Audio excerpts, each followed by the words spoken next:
Television commercials are a short format, 15, 30, 60 seconds for the most part. For this reason, every aspect of their arrangement takes on greater weight. The importance of the way your music ends with the spot shouldn't be overlooked. There are 4 basic ending types you want to be aware of. They are the button, the fade out, the tag, and the tag sister, the mnemonic. I often find that the ad agency will specifically request one of these endings. If you haven't been given any specific direction for an ending from the agency, just go with your gut during the demo stage. Usually if the client likes and chooses your piece of music, they'll have a chance to adjust and rework your ending later to accommodate their preference. So let's take a look at each of these in a little greater detail. The button can be thought of as a definite and concrete ending. It's often punctuated and dynamic, and wraps up the spot in a very final and obvious way. A simple way to look at it is to say that a button ending is one that comes to a stop. Take a listen now to the following example of a button.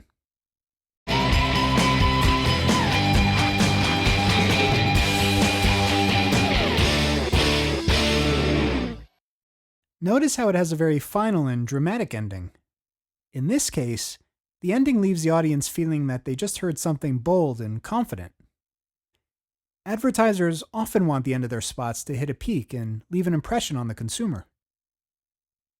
A fade out, on the other hand, can create the illusion that the music continues on into eternity. With a fade out, the audio level gradually decreases. In a television commercial, this usually occurs around the final second mark of the spot. Take a listen to this example of a fade out.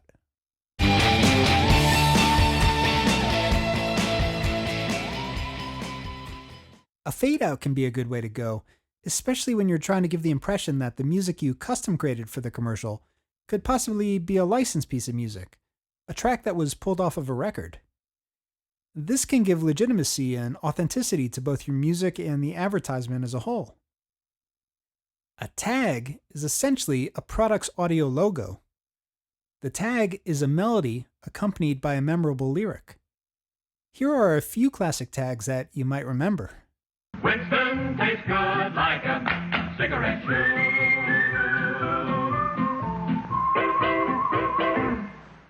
Let Hertz put you in the driver's seat. Let Hertz take you anywhere at all. A tag can sometimes be heard at the beginning of a spot, which can be a very effective way to grab the listener's attention right off the bat, or it can be placed somewhere throughout the spot. However, it can really have great impact when it's saved until the end. It's kind of like a sign-off from the advertiser, and leaves something memorable and catchy in the consumer's head. The tag can act as a unifying element if the advertiser is creating a campaign with numerous spots. Whereas the dramatic content and concept of each spot might be different, the lyrical tag gives them cohesion. Think of the tag as the glue that binds the individual spots in a campaign together. The mnemonic, or mnemonic device, is also a tag. However, it's a tag expressed solely in musical form, that is, without lyrics. One of the most popular mnemonics I can think of is the ba-da-da-da-da, which has been featured in just about every McDonald's commercial I've ever heard. It's interesting to note that Webster's dictionary defines a mnemonic as assisting or intended to assist memory. It should be obvious the value this brings to the advertiser, since it gives them the ability to get inside people's heads and to stay there for a long time. Now, mnemonics, I believe, are deceptively simple to create.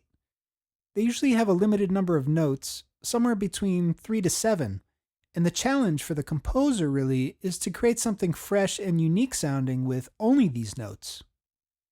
I usually find creating a 3-second mnemonic more difficult even than writing 30 seconds worth of music because of the limited note choice and the demand to create something truly ownable by the client.